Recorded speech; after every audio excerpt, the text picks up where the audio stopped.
Good afternoon, everyone. Just about 12 o'clock sharp. Welcome to the IS. I'm Cecilia González, Director of the IS, and I'm so sorry I'm unable to join you in person today, but I'm sure you've been looked after. Thank you so much for joining. It's an absolute pleasure to host Cecilia today. Cecilia is our residential fellow. It's just wonderful to have residential fellows around. They spend a lot of time with us. They spend a lot of time at LAFPR with our colleagues, with academics, and it's just wonderful to see these collaborations thriving and so many things really being produced as a result of this collaboration. So thank you, Cecilia, for being at LAFPR, and of course, thank you, Weil, for hosting Cecilia. Just a couple of housekeeping rules before we start. So the presentation is recorded and will be available on our YouTube channel and also as a podcast, but we are not recording questions and answer session. So if you have any questions, please feel free to ask. For those of you and for those of us who are online, if you have any questions, please pop them in the Q&A section, and Kieran will be monitoring that. I think that's about it. Well, over to you to introduce Cecilia, please. All right, thanks, Xenia. So it's my great pleasure to introduce Cecilia González Tokman. I first knew Cecilia through her work on metastable dynamical system. This is a work which came out of her PhD thesis at the University of Maryland in 2010. Project was suggested by a famous mathematician, Dr. Piat. I then met Cecilia in person in 2011 in Victoria in Canada, where she was a postdoctoral fellow of the Pacific Institute for Mathematical Sciences from 2010 to 2012. Victoria is a very beautiful place. If you haven't been, I recommend it. But probably to the taste of Cecilia, she wanted an upgrade. So after that, she went to Sydney, Australia, and did a postdoc at UNSW, and then moved to the University of Queensland, where she is now an associate professor. Cecilia has made significant contributions in the area of random dynamical systems, publishing her work in prestigious journals such as Journal of European Mathematical Society, Communications in Mathematical Physics, and Communications on Pure and Applied Mathematics.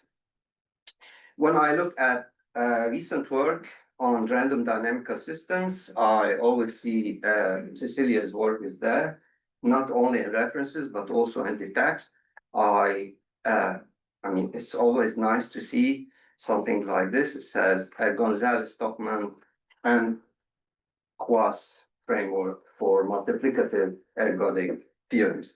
This is something that Cecilia will tell us more about today. Please. So thanks very much, Well, for the generous introduction and also for the hospitality. It's been a great few weeks here. I also want to thank the Institute team. So Xenia, Laura, Kieran, Connor, Linda, thanks for all the assistance and also the hospitality. So today I want to tell you about joint work in various combinations with collaborators around the world. So these are Jason Abney, Chantal Blachut, Gary Froyland from UNSW in Australia, Davor Dragicevic from Croatia, Ruan Murray from New Zealand, René Oldfield and Joshua Peters from Queensland, also Anthony Quas from Canada, and Julian Cedro and Sandro Vallanti from France. And this will be a math talk, so hopefully by the end you will know a bit more about random dynamical systems and multiplicative ergodic theory. But before we get to that, I would like to motivate this with beautiful video, which really was behind quite a bit of what happened and how this project started. So this is a video done by NASA.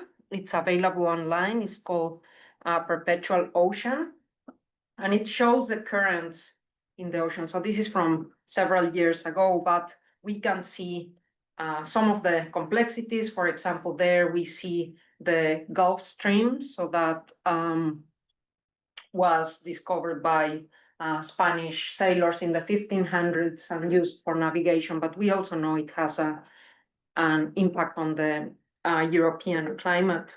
But we also see many smaller structures, these round structures called eddies, which are formed and they are mobile. We see them very clearly here. These are called the Agulhas rings. They are formed in the east coast of Africa, and they move into the Atlantic Ocean, transporting water, salty and warm water into the cold Atlantic. So there are many other features, but these are some which can persist for some time, but nevertheless disappear. And when we model this, well, it's there are different challenges. And what we do in random dynamical systems is we try to accommodate for all the time-dependent factors or all the external inputs, for instance, seasonal effects or noise-like effects such as the wind, into a completely independent system that we call the driving of a random dynamical system. So another feature here, the yellow line is the equator, so there's upwelling there. So of course, if we're thinking of applications, we would have to think not just in 2 dimensions, but in 3 dimensions, so that it would be good to develop some tools which can do that.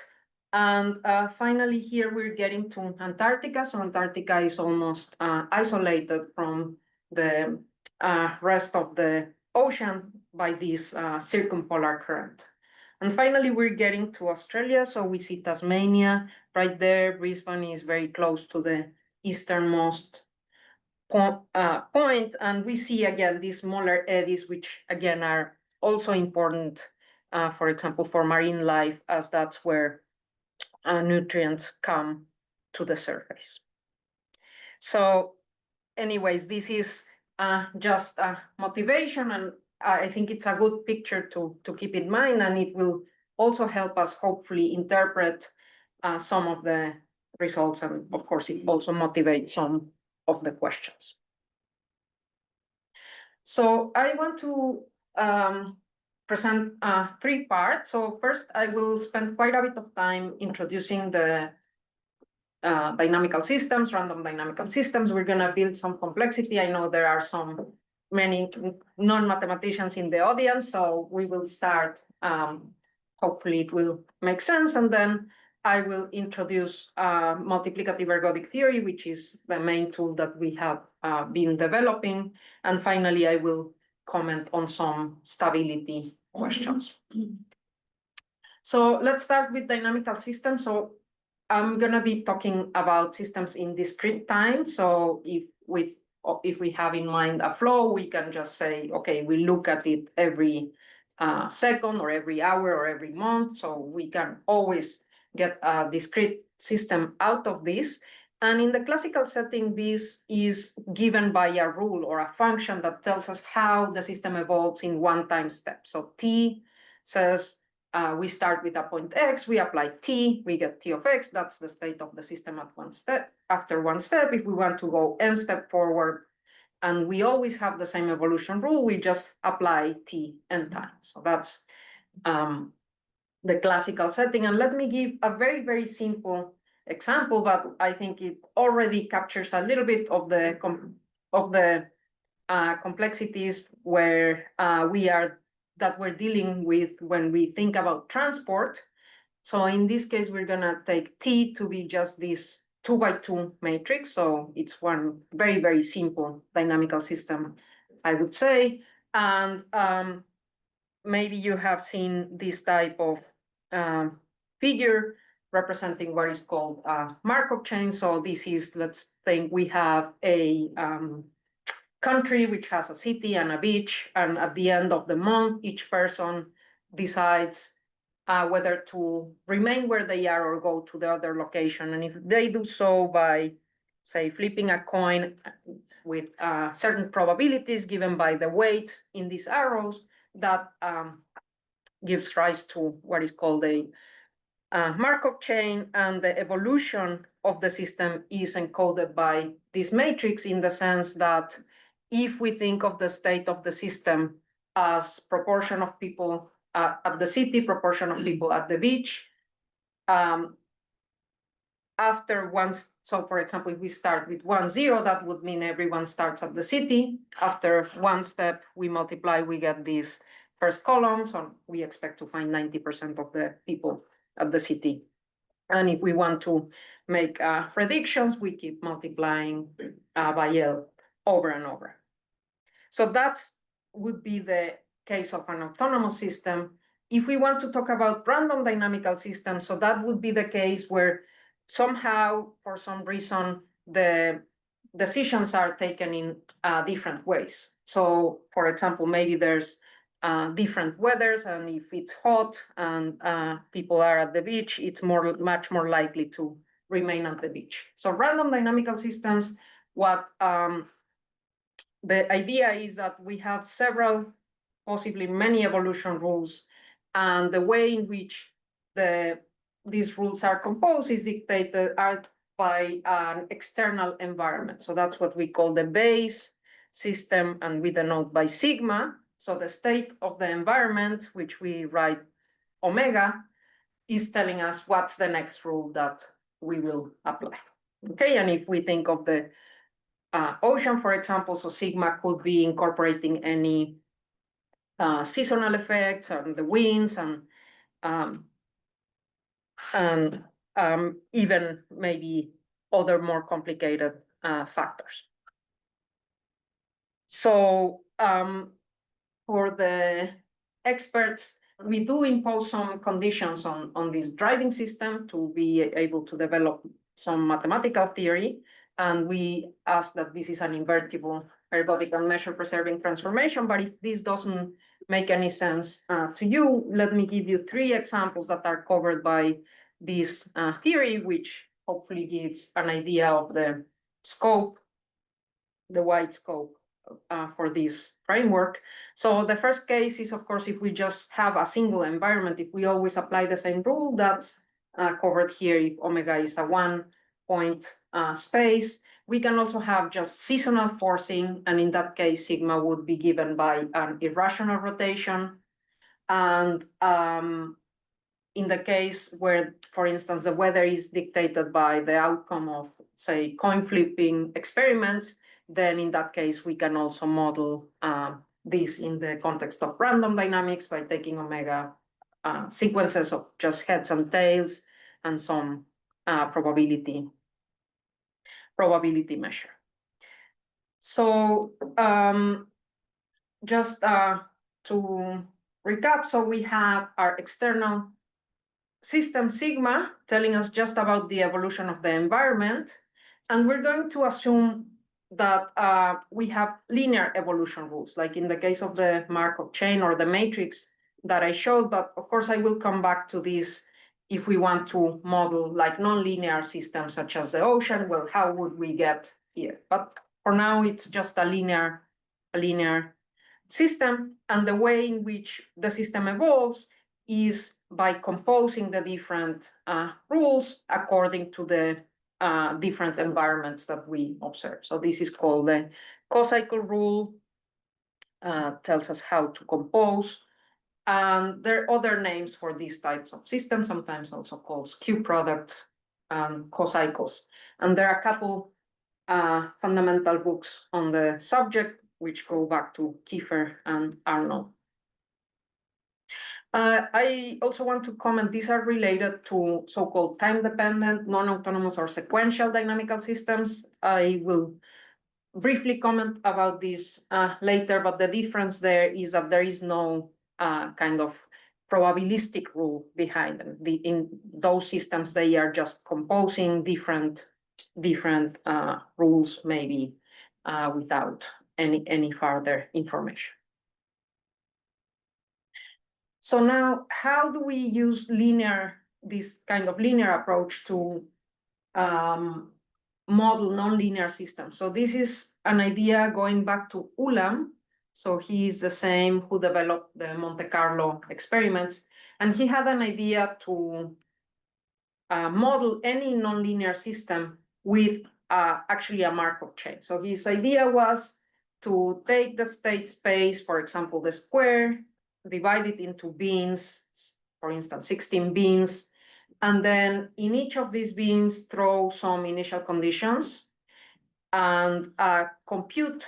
So the bins are the states of the Markov chain. So in this case, we would get a 16 state Markov chain. And to compute the transition matrix, what Ulam's idea is to look at several initial conditions on each bin and compute the proportion of among those which say remain on the same bin or move across to other bins. So in this example, for instance, you can see that particles starting in bin 1, after one step, they either remain in bin 1 or they move to 2, 3, or 4. So all the other entries would be 0. So of course, this is somewhat simple or naive idea. Perhaps one could try to refine, add more bins, add more trajectories, and perhaps that way get closer and closer approximations to reality. But if one really wants to capture all the nonlinear aspects of the system, that's how we get to what we call transfer operators. So the idea here is that instead of thinking of the evolution at the level of particles, so what happens to an initial condition X, we think of distribution, particle distributions. For instance, say we throw some floaters off the coast of Queensland. That could be our initial distribution. We observe what the distribution looks like after, say, 1 day or 1 month, and that would be like the transfer operator applied to this initial distribution. So that's why these are useful to study transport phenomena. Of course, one can write formulas, and for instance, there's this one which relates the transfer operator with the composition operator. But the price one pays here is that in general, when we do this, we are no longer in finite dimensions, we have to go to infinite dimensions. And so that may bring some complications.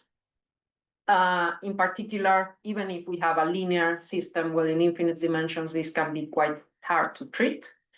But sometimes we can show some good properties for these systems, for instance, compactness or quasi-compactness, which allow us to, again, gain some insights more or less in a similar way than one would get in the context of matrices.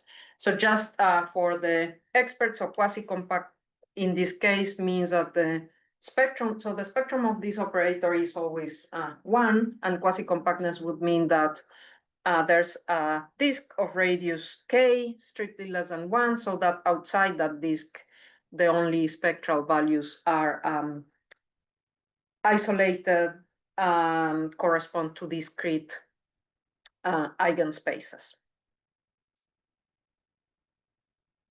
So how that is useful to get information about the long-term behavior of the system. So let me move to like an intermediate complexity system. So we're no longer in matrices, we're not in geophysical flows. So we're gonna be talking about, in this case, one-dimensional map. So let's think that the state of the system is just one variable x, and the evolution of the system is given by this graph T of x. So if we start somewhere around 0.25, after one step, we're gonna move somewhere here around 0.5. And if we want to know forward, in the autonomous case, as this first example, we just iterate the same map.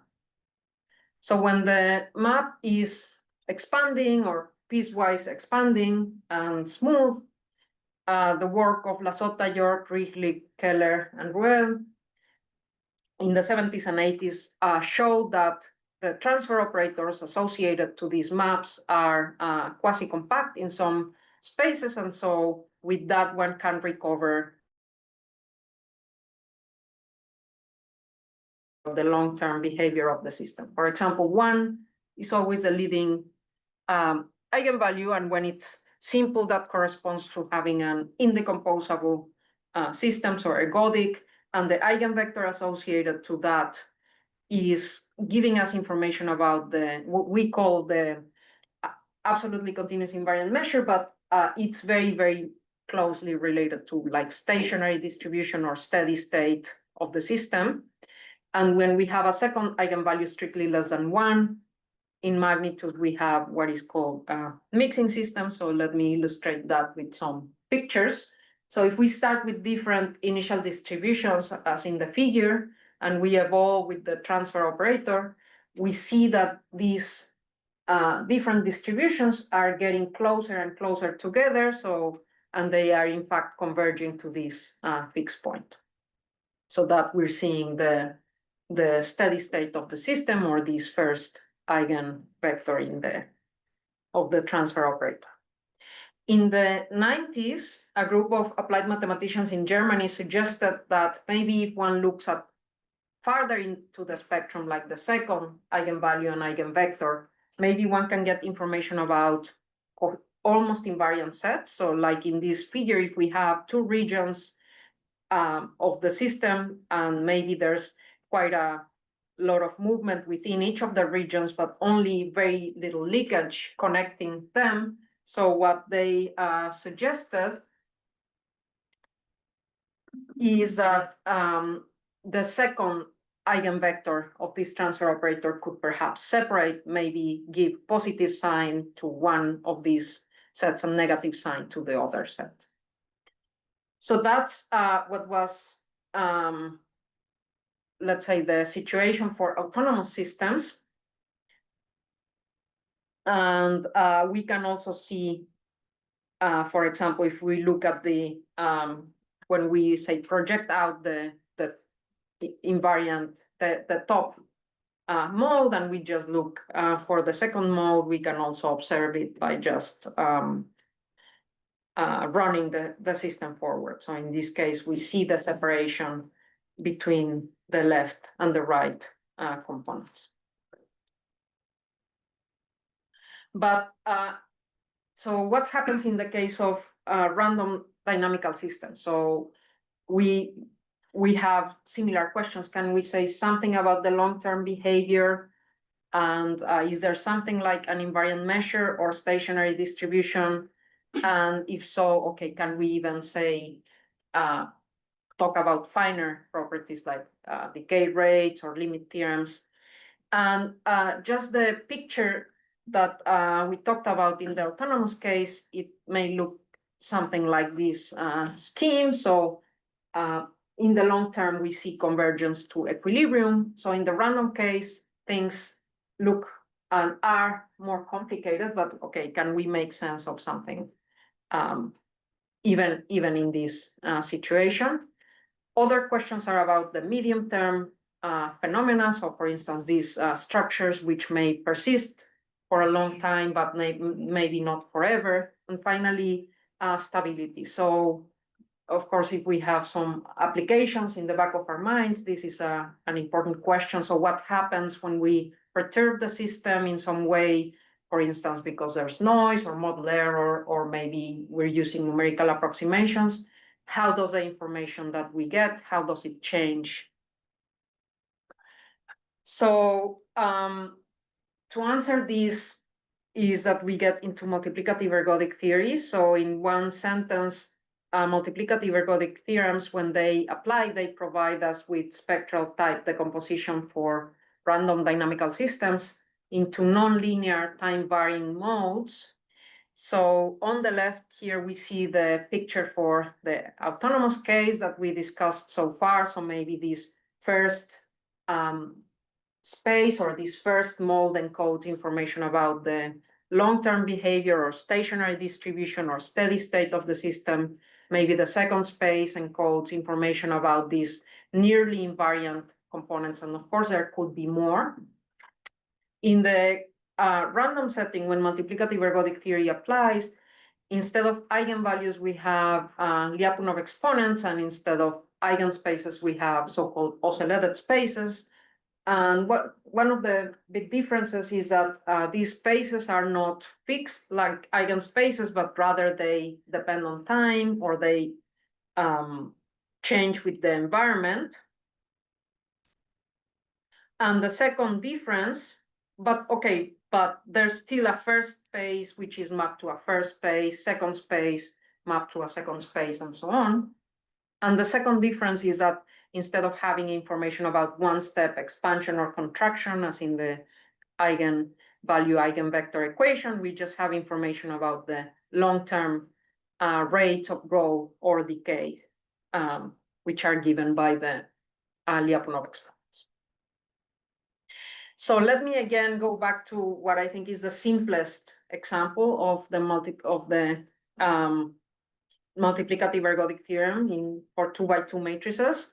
So, and again, let me start with the autonomous case just for reference. So here we're plotting on the horizontal axis time, and on the vertical axis the first entry, or the probability or the proportion of the population that we expect to find in the city. What we see there is, if we start at the top left, so the blue dot there corresponds to starting with the full population in the city. Of course, after one step, we know it's going to be 90%, but we see really quickly it has converged to this value, which is 0.875, which corresponds to this first entry of the eigenvector of the first eigenvector of eigenvalue 1. But also, if we start in the complete opposite situation where everyone starts at the beach, well, initially we have 0, then we have 0.7, and again, very quickly we have converge, right? So this is what is called the Perron-Frobenius theorem. And if we have now a non-autonomous environment, let's start with periodic first, say 3 hot months followed by 9 cold months.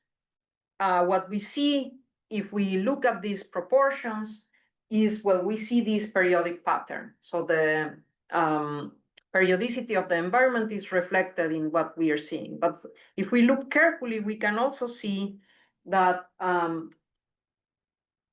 after a short time, so if we start in opposite initial conditions, well, initially these values are completely different, but very quickly they have kind of converge, and instead of seeing blue and red, we just see the purple mode. So it's both are evolving in the same way.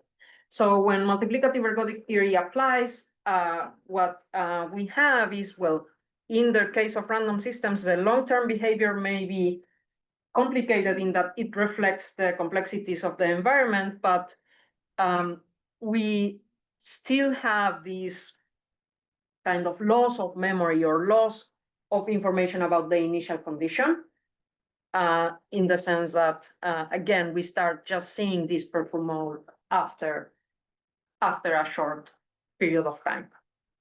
And we can think of this purple mode as being the first entry or of the first oscillated space in this case. So it really is telling us about the long-term behavior of the system.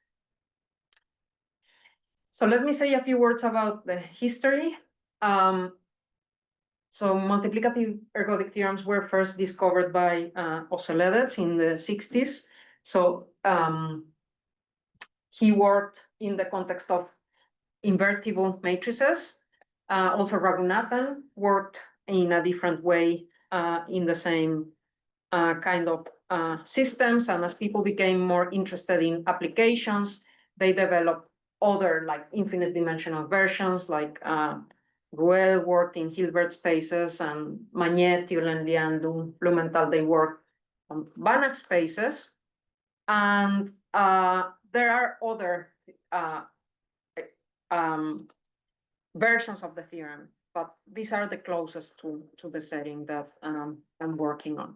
And I should say there's also a version of these theorems for non-invertible matrices or operators, but in that case, one recovers in the classical setting less fine information. So it's just called filtration, not a splitting.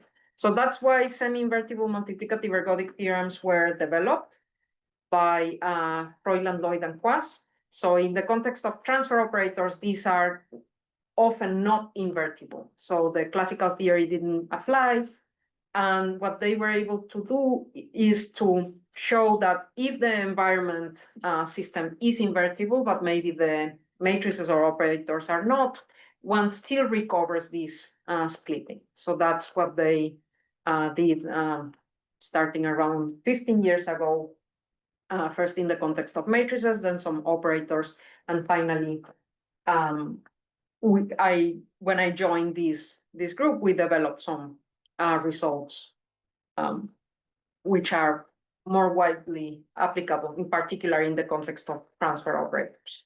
So I don't want to be very technical, just a snapshot of what these results look like. There are some hypotheses there, and there's some conclusions. So, but let me just say that the idea is basically what I told you in the picture, and of course happy to talk about if people are interested.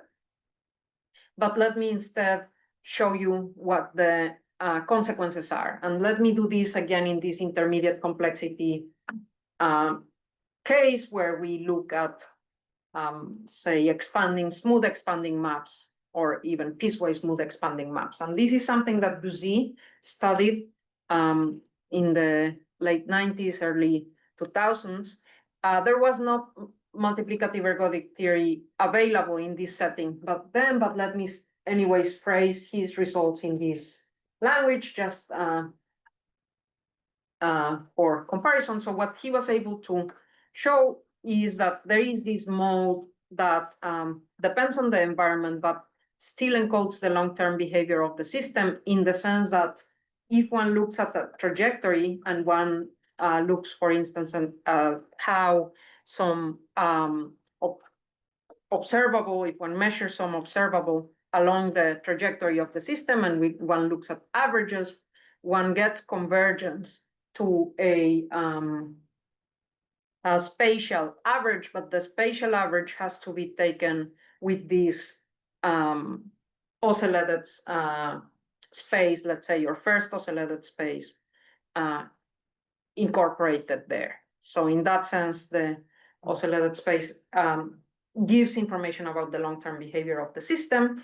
And again, when the second Lyapunov exponent, which in this case the leading one is 0, when the second one is negative and we only have this leading mode dimension 1 of the top space, we again see this effect of mixing. So again, what happens when we evolve different initial conditions with our transfer operators, what we see there is that the densities there, they start to look much very much like each other, but they are not converging to a fixed point. They are rather converging to this object, which is depending on the environment. So that's the random invariant measure in this case.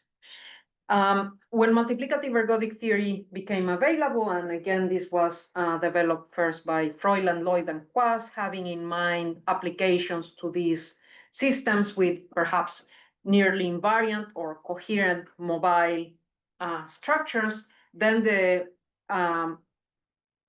opportunity or the doors were open to trying to apply or find examples of this in random systems. And so the first type of result that we got concrete results were in the context of metastability, which Wael mentioned in the beginning. And yeah, Wael is also one of the ones who has developed this area. So in the random setting, we were able to show that one has this metastability in the sense that one can, let's say, separate these two components and some information on the rates through multiplicative ergodic theorem. And we also have another example, which I will mention briefly towards the end. But we also were able to show that one way to approximate these ocellated spaces is using singular value type decompositions. And so this opens up the possibility of using this or trying this in applications. And this is what a student few years ago did. So Chantal Blachut, she went to the website of the European Center for Medium Range Weather Forecast, and she downloaded wind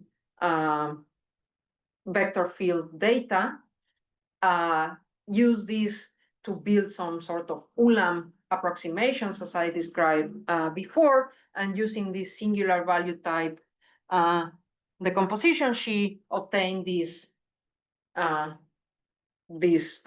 movie, which shows this is the Antarctic polar vortex. It's known to have suffered this splitting event in 2002, and this is now visible in this using these tools.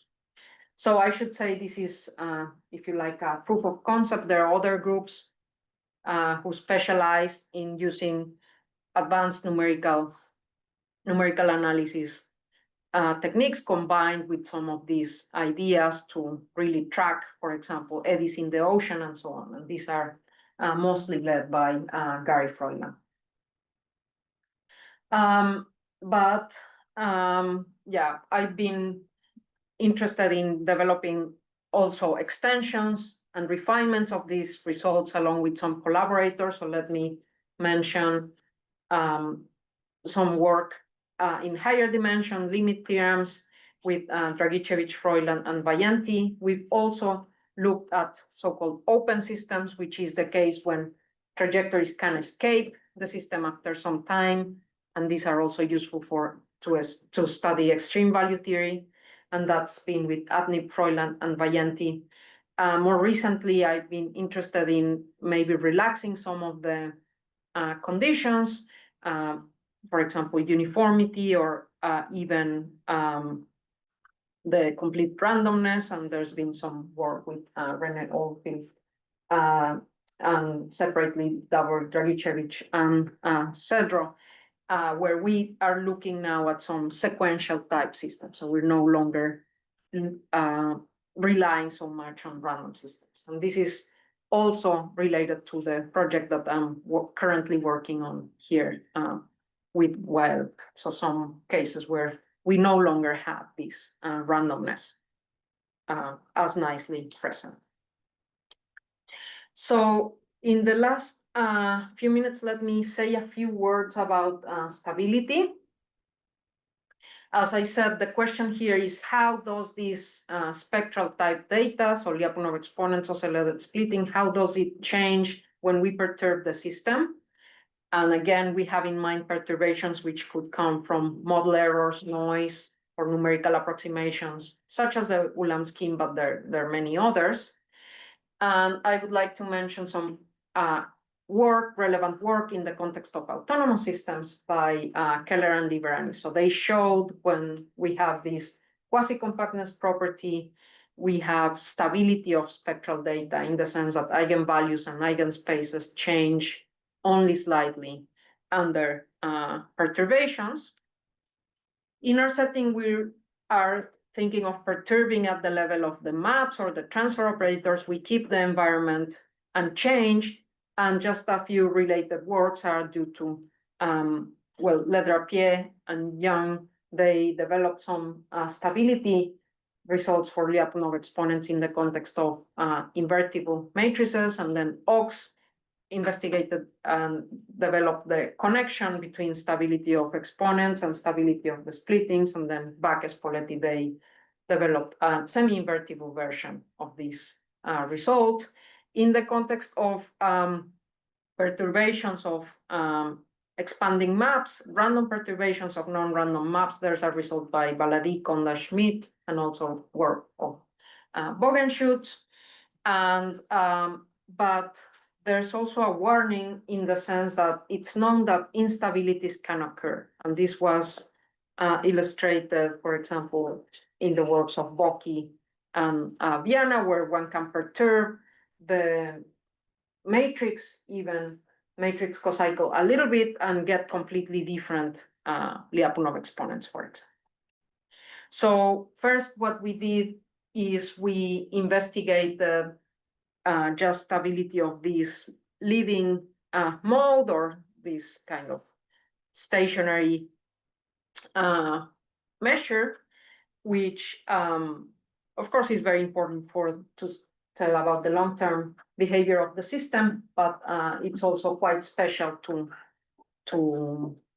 investigate. And we were able to show in joint work with Froilan, Quas, and also Murray that this first mode is stable under various types of perturbations. What we show in that figure are approximations. On each column, we're approximating some of these F omega or Y1 omega slice using different schemes, so Ulam scheme at the top and Fourier schemes at the bottom.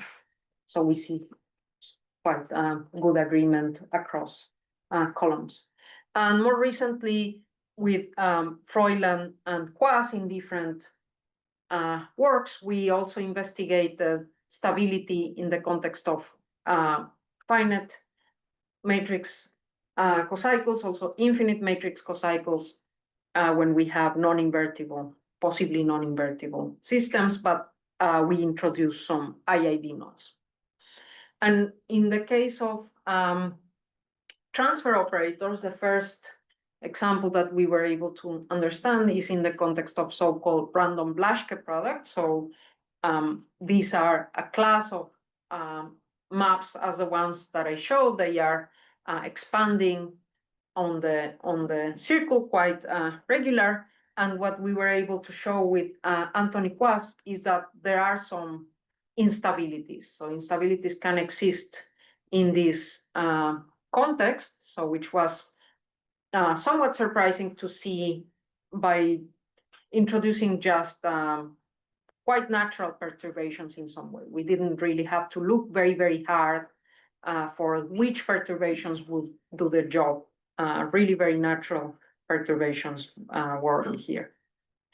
But then we understood the instability mechanism, let's say, sufficiently well to be able to really characterize the case of stability. So when is such a system unstable or stable, meaning when are the Lyapunov exponents, say, vary continuously or discontinuously. And we were also able to show that in some sense, stability is generic. So in a topological sense with Anthony Quas, and then there's some work with Josh Peters, where we start investigating this in a prevalent or measured theoretical sense.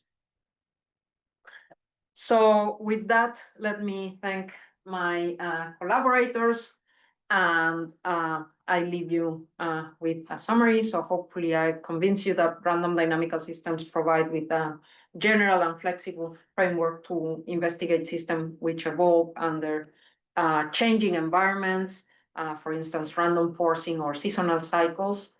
Also that multiplicative ergodic theorems give us a spectral type decomposition, Lyapunov exponents, and oscillated spaces, which encompass fundamental information about the transport phenomena in such systems, including invariant measures and also mixing rates on fluctuations. And finally, that stability is of central interest for us, especially for applications, because we have a range of perturbations which could arise, and only partial progress has been achieved here, but lots of questions remain open. So with that, thank you for your attention.